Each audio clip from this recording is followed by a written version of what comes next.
I know you guys are all curious about what I do on a daily basis and as a manager and what actually goes into being a manager. So I'm going to go ahead and give you guys a breakdown of what I do on a day-to-day basis, what my day looks like. So if you guys are interested, go ahead and stick around. What's up, everyone? Welcome to my channel. If you're new here, my name is Serge. To all my reoccurring viewers, thank you so much, guys, for all the support. I appreciate all of you guys. So let's go ahead and jump into the topic of this video. Now, being a manager does require quite a bit of work, and I think people definitely underestimate what being a manager in an assisted living home actually does. You do carry a lot more liability than the caregivers, than anybody, even the owner themselves.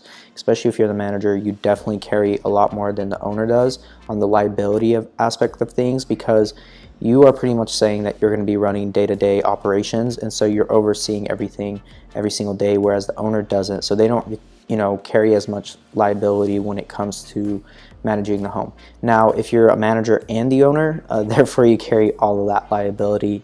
But with that being said, guys, let's go ahead and talk about what I do on a day-to-day basis. Now, depending on what's going on every single day, I do stay on top of everything. So, when anybody gets admitted into my facility, whether they come with hospice, whether they come with home care, whatever they come with, or whoever is their POA, they get my direct point of contact. Everyone gets my direct cell phone number because I want them to call me with any concerns. And so if I'm not at the home at the time that they call me, or I'm not at the home and I'm just on vacation, or I'm out of town, whatever, they can still call me and I can get in contact with the caregiver here. I can make sure that I keep them posted and I keep them updated. So technically, I'm a manager on call pretty much all the time, and it's really not that big of a deal, and I think people definitely make it a bigger deal than they should. Guys, don't think that oh my gosh, they're going to be calling me every single day, they're going to be calling me every night. It's not really that bad. They call me when there's a concern,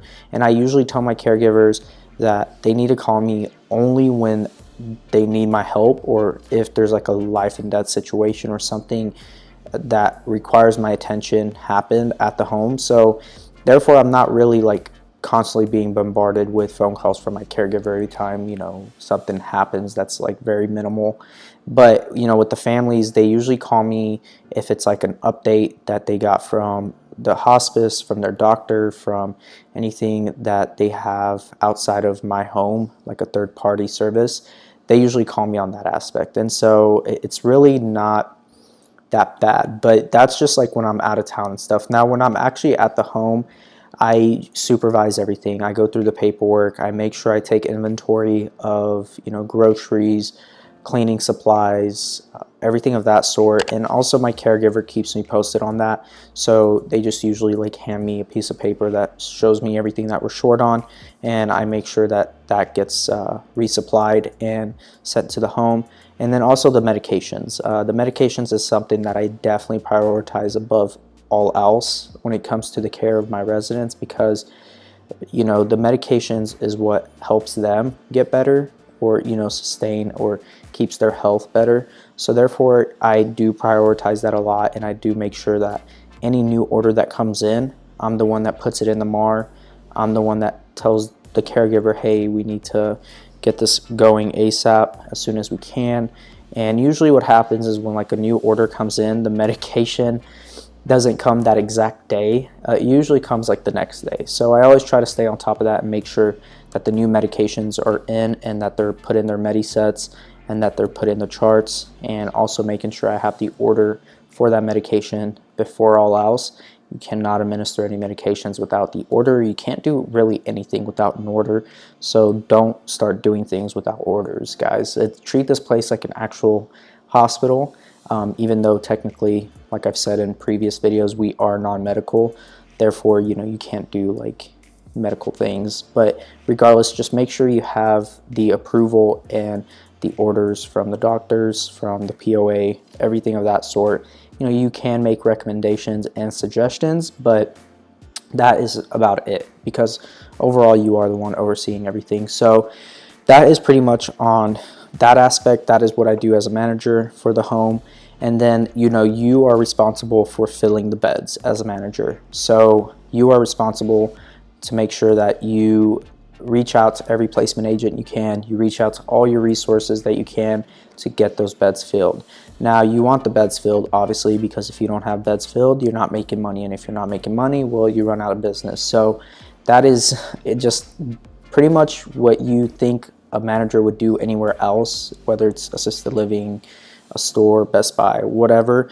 Think about it the same way. You know, they got to make sure they keep the structure of the business well played out and well planned out, so that way the business can function, right? Without a manager, the business is not going to function very well.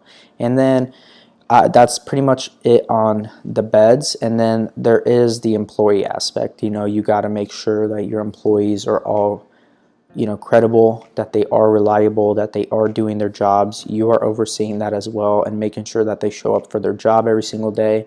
So guys, that is pretty much what I do on that aspect with employees.